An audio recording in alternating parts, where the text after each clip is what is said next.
बिस्मिल्लाहिर्रहमानिर्रहीम। अस्सलाम वालेकुम नाज़रीन, आप यूट्यूब चैनल देख रहे हैं। मैं इमरान खान हूँ। सबसे पहले जो इमरान खान साहब का ट्वीट है, ये बड़े लंबे अरसे के बाद इतना तफसीली ट्वीट इमरान खान साहब का बाहर आया। और ये जो ट्वीट है, ये 3 ट्वीट्स के ऊपर उनकी पूरी तहरीर आई है, क्योंकि इमरान खान साहब की फैमिली वहाँ पर मौजूद थी, कुछ जर्नलिस्ट भी वहाँ मौजूद थे, वकला भी मौजूद थे, और एक समात है जो बड़ी लंबी चली है। अब उस समात में इमरान खान साहब ने जो जो बातें की, वो सारी फिर रिपोर्ट की गई उनके ट्विटर अकाउंट के ज़रिए से। इमरान खान साहब ने जो ट्वीट किया, ये बड़ा इंपॉर्टेंट है। इसमें बहुत सारी अहम चीज़ें हैं और कुछ अहम हदायत भी हैं जो इमरान खान साहब ने दी हैं, और ये उन्हें बड़े अरसे के बाद मौका मिला कि वो इतनी तफसील के साथ बात करें। रात गए ये ट्वीट जो है, ये मंजर आम पे आए। इसके 3 हिस्से हैं, क्योंकि एक मरतबा में इतनी लंबी तहरीर लिखी नहीं जा सकती ट्विटर पे। तो इमरान खान साहब ने क्या कहा, ज़रा ये गौर से सुनिएगा। इसमें आपको पूरा मंजरनामा नज़र आ जाएगा कि इमरान खान साहब कहाँ लेकर जाना चाहते हैं तहरीक को, सिचुएशन को, और वो क्या देख रहे हैं इस वक्त, किस सिचुएशन में है। वो ये कहते हैं जी, कॉमनवेल्थ की 8 फरवरी के इलेक्शन पर जो रिपोर्ट लीक हुई है, उसने भी इंतखाबी धांधली का पोल खोल दिया कि कैसे बेशर्मी और डिटाई से हमारा मैंडेट चोरी किया गया। कॉमनवेल्थ के मुताबिक ये रिपोर्ट पहले ही सरकारी सतह पर हुकूमत पाकिस्तान को दे दी गई थी, मगर यहाँ सिकंदर सुल्तान राजा जैसे बेज़मीर लोग हैं जिन्होंने इंतखाबी चोरी की सहूलतकारी समेत उस पर पर्दा डालने में भी भरपूर किरदार अदा किया। पाकिस्तान में वोट चोरी का कानून सख्त है और ऐसा करने पर आर्टिकल 6 का निफाज होता है। याद रखें, गद्दारी का मुकदमा है ये, और गद्दारी की सज़ा पाकिस्तान के अंदर फिर वो आप जानते हैं, ये हाई ट्रीजन केस है, बड़ा केस है, आर्टिकल 6। लेकिन मुल्क में इस वक्त आसिम ला के सिवा सब कानून ख़त्म हो चुके हैं। यहाँ पर लियाकत चट्टा जैसे लोग काबिल तहसीन हैं जिन्होंने अपने ओहदे पर ज़मीर की आवाज़ को तरजीह दी। इस चोरी के बाद अवाम का कत्लेआम किया गया और 26वीं आईनी तरमीम की गई। इस तरमीम के खिलाफ भी जिन जजेस ने आवाज़ बुलंद की, वो तारीफ़ के काबिल हैं। धांधली पर कायम हुकूमत को कानूनी तौर पर कबूल करने का वक्त अब ख़त्म हो चुका है, इसीलिए सेनेट और पार्लिमानी कमेटियों से इस्तीफ़े दे दिए गए हैं। अपने अरकान पार्लियामेंट को पैगाम देना चाहता हूं कि मुल्क में नाफिज आसिम लॉ से बिल्कुल ना घबराएं, ना ही जेल से घबराएं। एक फर्द वाहिद अपने इक़्तिदार की हवस को पूरा करने की खातिर आपको दबाना चाहता है। आप जितना इनसे डरेंगे, ये उतना ही आपको दबाएंगे। आप हक पर हैं और हक और सच इंसान को बहादुर बनाता है और हक की ही फतह होती है। ये जी पहला हिस्सा था, और इसमें आसिम मुनीर साहब को उन्होंने डायरेक्टली इमरान खान साहब ने रगड़ा दिया कि जनाब ये आपको डराते हैं, ये फर्द वाहिद है, ये अपने इक़्तिदार की हवस पूरी करना चाहता है, इस तरह इमरान खान साहब ने कहा, और ये आप सबको दबाना चाहता है। आप जितना डरेंगे, ये उतना आपको दबाएगा, और आप हक पर हैं। हक और सच इंसान को बहादुर बनाता है और हक की ही फतह होती है।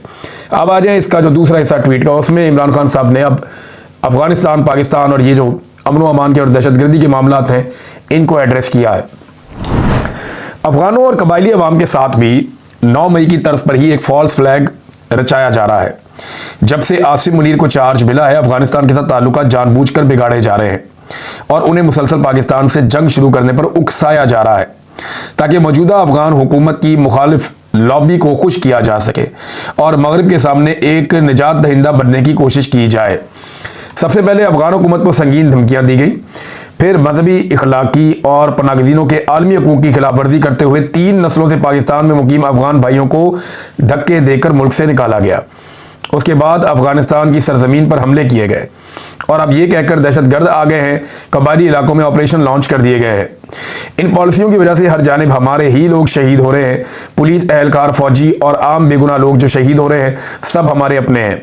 इस तर्ज अमल से कभी अमन कायम नहीं होता। पायदार अमन हमेशा बातचीत से कायम होता है। अच्छा, यहाँ इमरान खान साहब ने एक बड़ा टेक्निकल नुक्ता उठाया।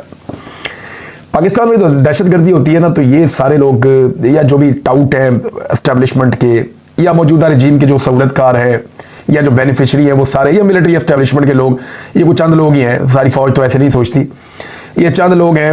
वो ये प्रोपेगेंडा करते हैं, बयानियाँ बनाते हैं कि देखो ना इमरान खान बात करता है अफगानिस्तान के हक में, देखो ना इमरान खान बात करता है बातचीत की, ये देखो ये कत्लेआम हो रहा है। इमरान खान साहब ने इसका तोड़ दिया कि ये कत्लेआम हो ही इसलिए रहा है कि आप बातचीत नहीं कर रहे। अल्टीमेटली आपको बातचीत करनी पड़ेगी, जितनी मर्जी आप लड़ाई करें। यूक्रेन और रशिया की लड़ाई गुज़िश्ता 3.5 साल से लगी हुई है। एक दिन आएगा वो बैठेंगे और बातचीत करेंगे, मसला हल हो जाएगा। ये मसले जो है वो टेबल पे ही हल होते हैं। ये मुमकिन नहीं है कि आप टेबल के बगैर मसला हल कर दें। आपको अफगानिस्तान फतह नहीं करना और उन्होंने पाकिस्तान फतह नहीं करना। तो इमरान खान साहब ने कहा कि जो पायदार अमन बातचीत से ही होता है। अब अफगानिस्तान और कबायली इलाकों में अमन के क़याम के लिए 3 फरीकों को साथ लेकर चलना नागुज़ीर है। सबसे पहले पाकिस्तान के कबायली इलाकों की अवाम, दूसरे अफगान हुकूमत और तीसरे अफगानिस्तान की आवाम, यानी जो कबायली लोग हैं उनको, जो अफगान लोग हैं उनको, और जो हुकूमत है अफगानिस्तान की उसको आपको लेना पड़ेगा ऑन बोर्ड। इन तीनों फ्रीकैन की मदद के बगैर कोई कामयाब ऑपरेशन या कोई पायदार हल नहीं हो सकता। खैबर पख्तूनख्वा में कुछ करने की कोशिश है, जो कुछ करने की कोशिश है वो सिर्फ तहरीक इंसाफ की हुकूमत को गैर मकबूल करने के लिए है। मिलिट्री ऑपरेशन से दहशतगर्दी मजीद बढ़ेगी, और जब पुलिस इस बढ़ती हुई दहशतगर्दी को कंट्रोल करने में लगेगी तो गवर्नेंस और अमन व अमान का बेड़ा गर्क हो जाएगा। ऐसी ही पॉलिसी ANP के दौर में भी अपनाई गई थी। खैबर पख्तूनख्वा के तमाम MPAs, MNAs और सेनेटर्स वज़ीर आला के साथ बैठकर वहाँ के मसाइल का जल्द अज जल्द हल निकालें। खसूसी तौर पर जिन इलाकों में सैलाब आया है वहाँ अमन कायम रखने के लिए खसूसी इक़दाम किए जाएँ। हमारे इत्तेहादी महमूद खान अचकज़ई की क़यादत में एक अमन वफद लेकर अफगानिस्तान जाए और वहाँ बातचीत से मसाइल का हल तलाश करें। अली बिन गंडापुर को वो कहता है जी कि मेरे पास पासपोर्ट ही नहीं है। वैसे कहानियाँ बहुत अजीब हैं गंडापुर साहब की। आज तक उन्होंने जो कहानियाँ सुनाई पाकिस्तान की तारीख में कोई सियासतदान ऐसी कहानियाँ नहीं सुना सका। कभी वो बेशुमार पहाड़ क्रॉस करके कई ज़िले पार कर जाते हैं, और वो भी एक रात के पहर में कर जाते हैं, रातों रात। जो काम लोग सुपर फिट ह्यूमन बींग्स नहीं कर सकते वो गंडापुर साहब कर गए, और वो ह्यूमनली पॉसिबल ही नहीं है। बहुत ही अजीब काम किया उन्होंने। कभी इमरान खान कहते हैं डी चौक जाओ तो वो डी चौक ही नहीं जाते। कभी वो कफन पहन के निकलते हैं, लोगों को बोलते हैं कि मौत के मुंह में हमने जाना है, हमारे जनाजे पढ़ देना, फिर वहाँ पे लाशें छोड़ के खुद भाग जाते हैं। तो बहुत अजीब अजीब काम किए गंडापुर ने। फिर वो कहते हैं मैं 90 दिन के बाद सियासत छोड़ दूंगा अगर इमरान खान बाहर ना आया तो। अब ये बयान भी उनका 12 जुलाई का है। 12 अगस्त 12 सितंबर 2 महीने और 2 दिन तो गुजर गए, और 2 महीने और तीसरा दिन अब जारी है। पीछे 27 दिन रह गए हैं। अब गंडापुर साहब वादे के मुताबिक क्या रिज़ाइन करेंगे, क्या वो सियासत छोड़ेंगे, ये एक सवाल तो है, लेकिन मैं अच्छी तरह जानता हूँ कि नहीं छोड़ेंगे, क्योंकि उन्होंने बड़ी मुश्किल से जो है वो ये ओहदा हासिल किया है, और इमरान खान साहब की बातें वो मान नहीं रहे, और इसीलिए नहीं मान रहे। यानी वो कहते हैं मेरी इमरान खान से मुलाकात नहीं होने दी जाती। अंदाज़ा करें आप, क्या कोई वज़ीर आला इतना बेबस हो सकता है? कभी हमने तारीख में सोचा भी नहीं, सुना भी नहीं, लेकिन यहाँ पे हम देख रहे हैं बहुत अजीब अजीब चीज़ें हम देख रहे हैं। जी मेरा पासपोर्ट नहीं है मेरे पास, ये भी बहुत अजीब चीज़ है। जी मैं अफगानिस्तान नहीं जा सकता। तो इमरान खान साहब ने कहा अचकज़ई साहब को भेजें, लेकिन अचकज़ई साहब जो हैं वो जो अफगानिस्तान में तालिबान हुकूमत है उसके वो इतने हामी नहीं है। लेकिन यह कि अगर तालिबान और अचकज़ई साहब चाहें तो वो बैठ कर बात कर सकते हैं। जो तालिबान के मुखालिफ फोर्सेस थी अफगानिस्तान में, गालिबन उनके साथ ज़्यादा बेहतर ताल्लुकात पाकिस्तान के अंदर जो अचकज़ई साहब हैं या इस तरह के जो दीगर लोग हैं उनके अच्छे ताल्लुकात रहे हैं, जैसे ANP है, बाकी जमातें हैं। लेकिन अचकज़ई साहब अगर बात करें, और इमरान खान साहब की जानिब से उनके पास मैंडेट है, और खैबर पख्तूनख्वा की हुकूमत भी उन्हें मैंडेट देती है, तो फिर तो वो बात करेंगे। तालिबान इतने समझदार हैं, उन्होंने अमेरिका से बात की है, तो वो इनसे बात क्यों नहीं करेंगे। इमरान खान साहब ने अपने केसेस के बारे में कुछ बताया। वो ये कहते हैं कि अडयाला में मेरा नाम नेहाद ट्रायल कोई जज नहीं, एक ISI का कर्नल चलवा रहा है, जो आर्मी चीफ आसिम मुनीर से हिदायत लेता है। ये सिविल नहीं मिलिट्री ट्रायल है। पाकिस्तान में इस वक्त जो भी हो रहा है आसिम लॉ के तहत हो रहा है, और मुसलसल आइन और कानून की धज्जियाँ उड़ाई जा रही हैं। मुझ पर 300 से ज़ायद बेबुनियाद मुकदमा दर्ज किए गए हैं, जिनका मैं सामना कर रहा हूँ, और कोई डील किए बगैर अदालतों से इंसाफ लेकर ही बाहर आऊँगा। हमारी जमात पर हर तरह का जुल्म ढाया गया। अगर मेरिट पर फैसला किया जाए तो मैं और मेरी अहलिया आज ही रिहा हो जाएं। मेरे और मेरी अहलिया बुशरा बेगम के तमाम इंसानी हकूक़ पामाल हैं। हमें आम कैदियों वाली सहूलियात से भी महरूम रखा गया है। मेरी किताबें तक रोक ली जाती हैं। 8 माह में सिर्फ एक बार मेरी बच्चों से बात करवाई गई है। जजों की मेरे मुकदमात में कोई हैसियत नहीं, ना मेरे मुकदमात का ट्रायल जज आज़ादाना तौर पर कर सकते हैं, बल्कि एक कर्नल जो कहता है वही फैसला करते हैं। वो कर्नल आसिम मुनीर के अहकामात पर चलता है। अभी सिर्फ ये पैराग्राफ में 4-5 दफ़ा आसिम मुनीर का नाम आ गया। 10 दफ़ा से ज़्यादा शायद इमरान खान साहब ने आसिम मुनीर साहब का नाम लिया है इन ट्वीट्स के अंदर। फैमिली गई थी ना अंदर, कोई और गया हुआ था तो कभी बाहर ही ना आता नाम। मैं अपनी तमाम पार्टी को कहता हूँ कि आप सब मुत्तहिद रहें। जुल्म का निज़ाम ज़्यादा देर कायम नहीं रहेगा। आप सबके लिए लाजिम है कि मेरी ट्वीट को रीट्वीट करें ताकि मेरे पैगाम पर इत्तेहाद कायम रहे। खैबर पख्तूनख्वा में, अच्छा ये ट्वीट को रीट्वीट करने का इमरान खान साहब ने कहा। चंद जो बड़े मशहूर लोग हैं पाकिस्तान तहरीक इंसाफ के, उनका मैंने चेक किया। जुनैद अकबर साहब ने ट्वीट को रीट्वीट किया, फैसल अमीन खान ने ट्वीट को रीट्वीट किया, ये अली अमीन गंडापुर के भाई हैं। शानदाना गुलजार साहबा ने ट्वीट को रीट्वीट किया है, आतिफ खान ने किया है, फैसल जावेद खान ने किया है, शाहिद खटक, बाकी ऐसे बहुत सारे लोग हैं जिन्होंने ट्वीट को रीट्वीट किया है। जिन्होंने नहीं किया उनमें सलमान अकरम राजा साहब हैं, बैरिस्टर गौर साहब हैं, शेर अफजल मरवत साहब इमरान खान साहब के अभी भी वफादार साथी होने के दावेदार हैं, उन्होंने भी नहीं किया। शहरयार अफरीदी साहब ने ट्वीट को रीट्वीट नहीं किया। अली मोहम्मद खान साहब है, दीगर बहुत सारे और लोग भी हैं, ये लंबी लिस्ट है जिन्होंने ट्वीट को रीट्वीट नहीं किया इमरान खान साहब की वाज़ेह हदायत के बावजूद। आखिर में इमरान खान साहब कहते हैं जी खैबर पख्तूनख्वा में एक ग्रैंड जलसे का ऐलान किया जाए जिसमें पूरे मुल्क से लोग शरीक हों और इस स्याह रात के खिलाफ खड़े हो जाएं। पूरे मुल्क से इमरान खान साहब ने बुलाया पाकिस्तान तहरीक इंसाफ के लोगों को कि वो पहुंचे खैबर पख्तूनख्वा में। जो तारीख उसके लिए आई है वो हफ्ते का रोज़ होगा और 27 तारीख होगी, जो अब तक तारीख सामने आई है। पाकिस्तान तहरीक इंसाफ ने इसका ऐलान भी कर दिया है। जुनेद अकबर साहब ने इसको ट्वीट करके बताया कि कायद इमरान खान साहब के हुक्म पर 27 सितंबर को पेशावर में तारीखी जलसा होगा। गंडापुर साहब ने भी उसके लिए दरख्वास्त की है लोगों से कि आप आ जाएं, हमारे घर हमारे दरवाजे आपके लिए खुले हैं। पेशावर पहुंचे सारे, किसी किस्म की सख्ती या रुकावट नहीं होगी, सब लोग पेशावर में आए और एक बड़ा भरपूर जलसा करें। ये पाकिस्तान तहरीक इंसाफ के लिए एक बड़ा चैलेंज होगा ये जलसा, क्योंकि काफ़ी मायूसी फैलाने की कोशिश की गई है तहरीक इंसाफ में और लोगों को, अब मौजूदा जो क़यादत है लोगों को उनसे भी शिकवे हैं। ख़ास तौर पे जो गंडापुर साहब है उनकी मकबूलियत बहुत ज़्यादा कम हुई है। अगर वो किसी जलसे में किसी जगह पे मेहमान खुसूसी है या मेन उनकी एक तकरीर है तो उससे तो बात ख़राब होती है। हाँ, ये है कि इमरान खान साहब की बहनें अगर वहाँ पे आए या उनकी वाइफ मौजूद होती बाहर बुशरा बीबी तो शायद सूरत हाल कुछ और होती, या अगर मुराद सईद वहाँ पे जलसे में आ जाते तो एकदम पूरा खैबर पख्तूनख्वा नहीं पूरा पाकिस्तान निकल कर आता है। इमरान खान साहब का उन्हें लोग वफादार साथी समझते हैं, लेकिन यहाँ अली अमीन गंडापुर साहब जो है अब वो मेरे ख्याल में क़यादत करेंगे इस जलसे की, तो अब काफ़ी जोर लगाना पड़ेगा। माजी से सूरत हाल कुछ मुख्तलिफ है, देखते हैं कि पाकिस्तान तहरीक इंसाफ इस जलसे को कितना कामयाब करती है। नाज़रीन, एक और मेरे पास खबर है, ये इंपॉर्टेंट है। ईमान मज़ारी साहबा ने एक दरख्वास्त दी थी, आपको याद होगा, मैंने आपको बताया भी था, और वो दरख्वास्त थी हरासमेंट कमेटी को उन्होंने दी थी कि मुझे अदालत में जो मेरे काम करने की जगह है वहाँ पे chief justice Islamabad high court जनाब सरफराज डोगर साहब ने मुझे हरास किया है।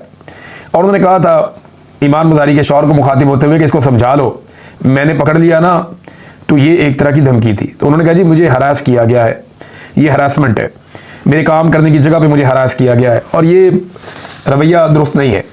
उसके बाद उन्होंने एक दरख्वास्त दी, वो दरख्वास्त जो है वो चली गई जो हरासमेंट कमेटी है उसके पास, और जो हरासमेंट कमेटी है उसके पास जब दरख्वास्त गई तो हरासमेंट कमेटी ही तब्दील हो गई।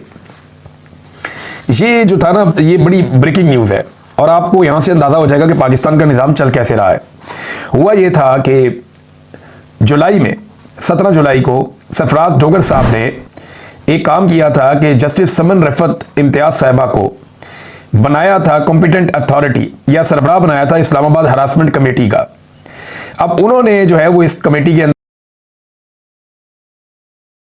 जस्टिस सरदार एजाज इसहाक खान, जस्टिस अरबाब मोहम्मद ताहिर और जस्टिस समन रफत इम्तियाज़, ये इसके अंदर शामिल थे।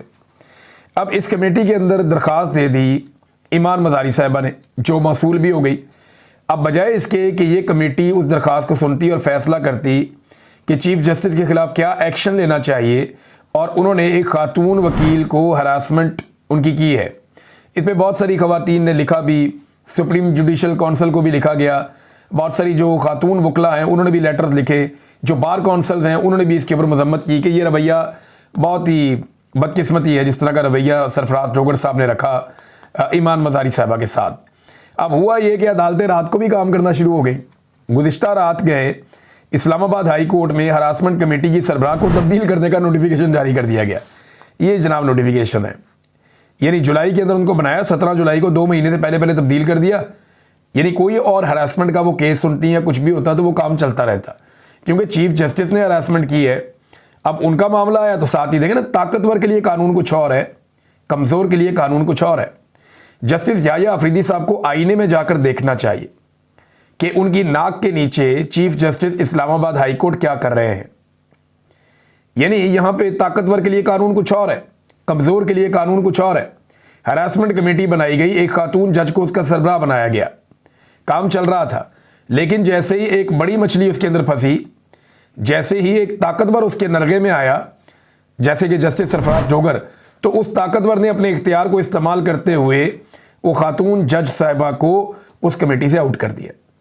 और अब क्या किया, चीफ जस्टिस बड़ा मुसर्रत के साथ ये जनाब एक नोटिफिकेशन आ गया है, बल्कि इसका पहले तो ऐलान हो गया था, नोटिफिकेशन ये आ गया जनाब के जस्टिस समन रफत की जगह पे जस्टिस इनाम अमीन मिनहास, ये 26वीं तरमीम वाले जज हैं। 26वीं आईनी तरमीम के बाद जिन जजों को लाया गया उनमें एक ये भी जज हैं जस्टिस इनाम अमीन मिनहास, उनको अब इस कमेटी के सरबराह बना दिया गया। जो पहले वाली खातून है जज, उन्हें फारिग कर दिया गया ताकि सरफराज जोगर साहब के लिए कोई मुश्किल पैदा ना हो। एक और इसमें खबर यह है कि केस लग गया है जी कोर्ट नंबर 1 में। कोर्ट नंबर 1 चीफ जस्टिस का ही होता है, सरफराज जोगर साहब का। और इसमें मारंग बलोच साहिबा का जो पटिशन है, उनका नाम ECL से निकालने के लिए वो इस अदालत में लगा है। और वकील कौन है? ईमान ज़ैनब हाजिर मज़ारी, यानी ये ईमान मज़ारी साहिबा ही अब ये केस जाके दोबारा चीफ जस्टिस की अदालत में आएंगी आज के दिन में। देखते हैं चीफ जस्टिस आज हरासा करते हैं या हरासा होते हैं या कोई नया मौक़िफ़ लेते हैं या क्या कहते हैं, कोई आइडिया नहीं है। लेकिन ये पाकिस्तान में रूल ऑफ लॉ की सिचुएशन है। ये पाकिस्तान में आइन की हालत है कि एक खातून को हरासा किया जाता है, वो बाद में बात ही नहीं कर सकती, उसके ऊपर इंसाफ ही नहीं ले सकती। नाज़रीन, फ्लड्स के मामले पे आ जाएं तो लगातार सूरत हाल वैसी है जूं की तू है। बहुत ज़्यादा एक्टिविटी को भी काम करने की ज़रूरत है, मुखय्यर हजरात को लगातार आगे आने की ज़रूरत है। सबको मिलकर सलाह मुतासरीन की लगातार मदद करनी पड़ेगी, अभी नहीं अगले चंद महीनों तक। और ये लगातार मदद करनी पड़ेगी, तभी जाकर काम बनेगा, वरना ये मुमकिन नहीं रहेगा। और अगर सब मिलकर भी जोर लगाएंगे तो आप सबको नहीं संभाल सकते। ये डिजास्टर इतना बड़ा है। इंडिया की मिसाल आपके सामने है, उनकी तमाम सिविल सोसाइटी, उनके लोग, उनकी आबादियां, उनकी कम्युनिटी, उनकी गवर्नमेंट, वो सारे मिलकर काम कर रहे हैं और वो कोशिश कर रहे हैं कि जल्द अज जल्द लोगों का जो जिंदगियां हैं वो वापस ट्रैक पे आ जाएं। लेकिन अभी तक तो हमारा पानी नहीं निकला, अभी तक तो हमारे लोग अपने घरों को वापस नहीं जा पाए। तो सिचुएशन बहुत ख़राब है। आप सबसे गुजारिश है कि दिल खोल कर सलाह मुतासरीन की मदद करें, आगे बढ़ें। हुकूमत को भी यही चाहिए, मेरी उनसे भी ये गुजारिश है, चाहे आपको जाली हुकूमत बना कर दिए, लेकिन खुदारा इंसानियत का ख्याल रखें। आप ये देखें कि इंसान मर रहे हैं, इंसान तकलीफ में है, तो सिर्फ इंसानियत के नाते आप काम करें।